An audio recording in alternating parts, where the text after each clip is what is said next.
Practicing gratitude is a positive approach to enhancing your life by appreciating the present moment and what you have. Here are some clear and effective methods to incorporate gratitude into your daily routine. Reflect each morning. Begin your day by taking a few moments to reflect on 3 things that you are thankful for.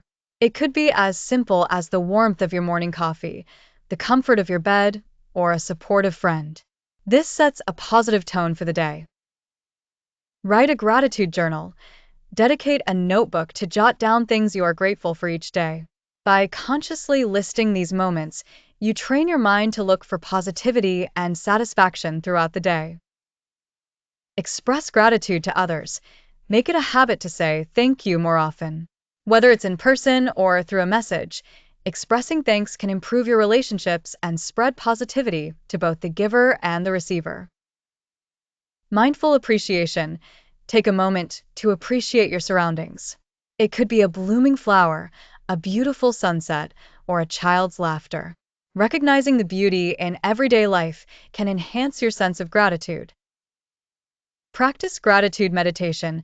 Set aside a few minutes every day for meditation focused on gratitude.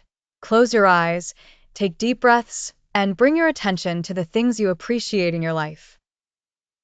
Recap at night. Before going to sleep, think about the positive happenings of the day. Reflecting on the day's gratitude moments can close the day with positivity, enabling a restful sleep. Helping others. Volunteering and helping those in need can increase your gratitude as you gain perspective on your blessings. It also brings joy and satisfaction when you know you've been a positive influence in someone else's life. By incorporating these practices into your routine, you can cultivate a more grateful mindset, leading to increased happiness and well-being.